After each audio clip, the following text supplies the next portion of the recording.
ছোটবেলায় temple run বা subway surfer game খেলি নাই এমন মানুষ কিন্তু নাই। আমরা যখন গেমগুলো খেলতাম তখন আমাদের মাথায় কমন একটা প্রশ্ন থাকতো, এই গেম কি কখনো শেষ হয়? আবার এইখানে আমরা দেখতেছি একটা প্রশ্ন হুট করে, আরে ভাই, আরে থাম্বনেইলে তো লেখা ছিল যে এই গেম কখনো শেষ হয় কিনা, আবার ভিতরে এসে দেখছি অঙ্ক। এরা আবার কারা রে ভাই? এরা হলো গেম দিয়ে পড়াশোনা শেখায়। হ্যাঁ, তোমরা আছো বিয়ন্ড বুকস একাডেমির ইউটিউব চ্যানেলে অথবা ফেসবুক পেজে।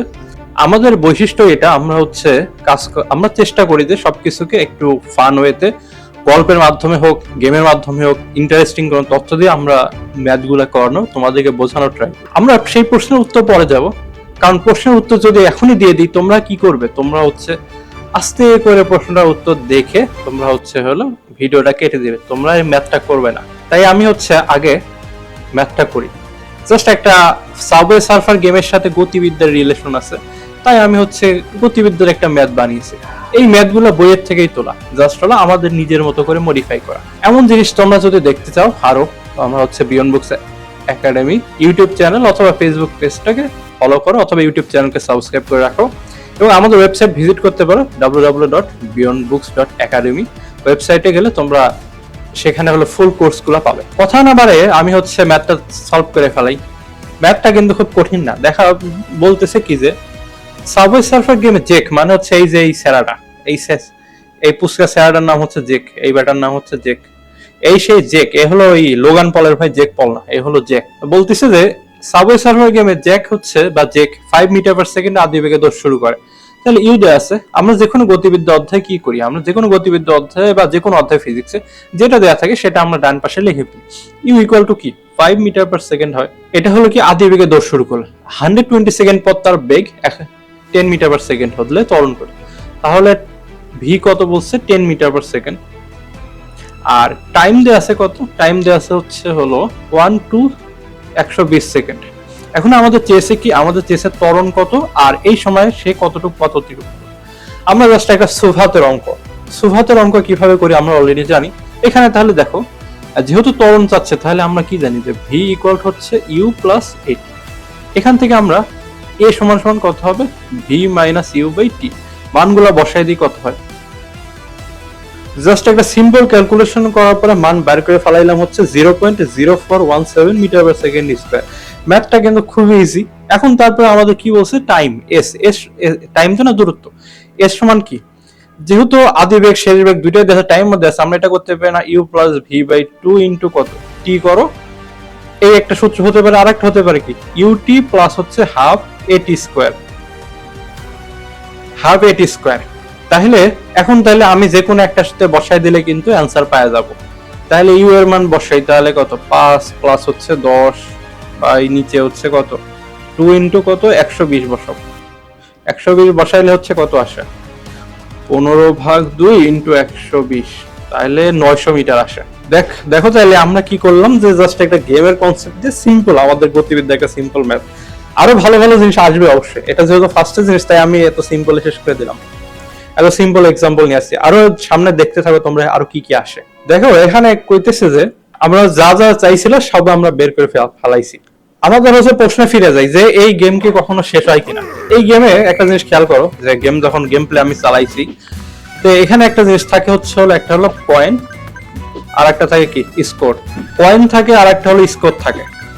এখন কয়েন আর স্কোর কি হয়? ভ্যারিয়েবল না, বারবার চেঞ্জ হয়। এখন তোমাদের কিন্তু আমি পড়াচ্ছি কি ফিজিক্স পড়াতে পড়াতে আমি আইসিটি পড়াচ্ছি, তো কয়েন থাকে আর স্কোর থাকে। এখন এইটা যেহেতু ভ্যারিয়েবল এবং এটা প্রোগ্রামিং থেকে ল্যাঙ্গুয়েজ দিয়ে লেখা হয়েছে, এখন তোমাদের আমি কিন্তু আইসিটি পড়াচ্ছি। এই গেম দুটো যে ইঞ্জিন দিয়ে বানানো হয়েছে সেটা হলো ইউনিটি ইঞ্জিন। ইউনিটি ইঞ্জিন হচ্ছে তোমরা তো অলরেডি যারা গেম টেম খেলো তো মোটামুটি যেন মেড উইথ ইউনিটি। আমি নিজে ইউনিটি টুকটাক চালাতে পারি।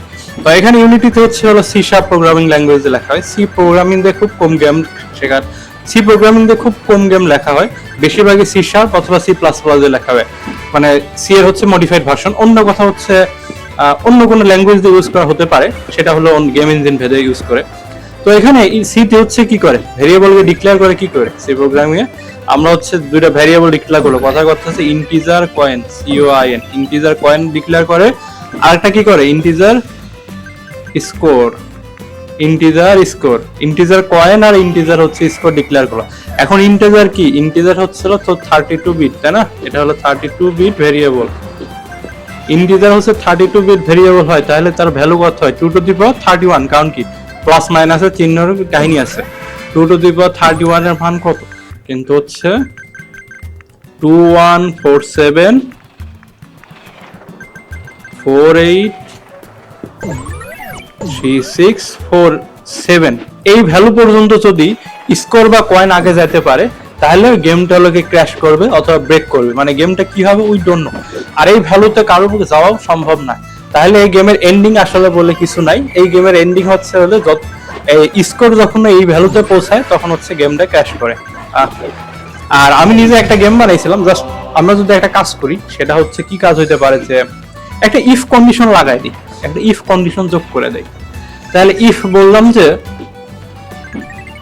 ইফ স্কোর গ্রেটার দেন কথা হচ্ছে 10 টু দি পাওয়ার, সাপোজ কথা কইলাম যে 2 টু দি পাওয়ার 28, হয়তো এটাতে বা 2 টু দি পাওয়ার কথা হচ্ছে করলাম হচ্ছে 26, তো এরকম একটা ভ্যালু দিয়ে দিলাম ইফ স্কোর।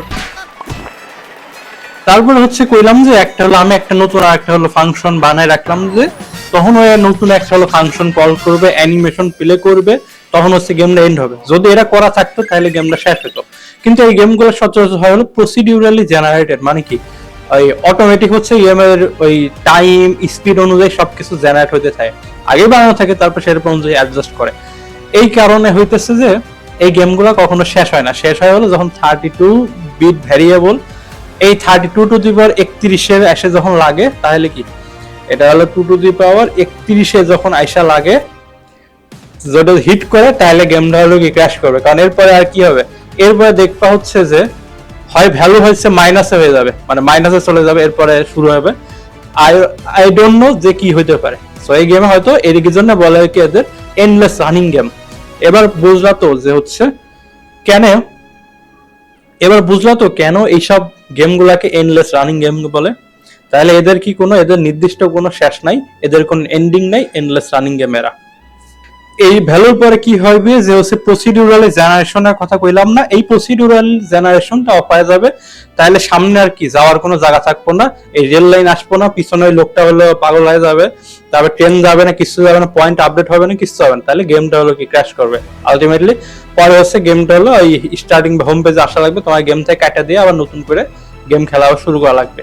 তাহলে আমরা কিন্তু জাস্ট একটা ফিজিক্সের গতিবিদ্যা অধ্যায়ের যে সিম্পল একটা ম্যাথ দিয়ে কিন্তু কত একটা কঠিন জিনিস জানে ফেললাম। আমাদের পড়াশোনার স্টাইল হচ্ছে হলো স্টাডি উইথ স্টোরি। আমরা হচ্ছে আমাদের বিয়ন্ড বুকস স্টাইলে পড়াশোনার স্টাইলটা এমন যে স্টাডি উইথ স্টোরি।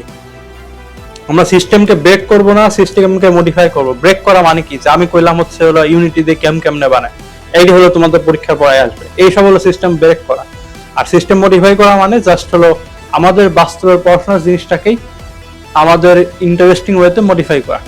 সো দেখা হচ্ছে পরের ভিডিওতে, আমাদের সাথে থাকো, আমাদের ইউটিউব চ্যানেলকে আমাদের ইউটিউব চ্যানেলকে সাবস্ক্রাইব করো, আর ফেসবুক পেজকে ফলো করো, এবং খুব শীঘ্রই সুন্দর সুন্দর জিনিস আসছে।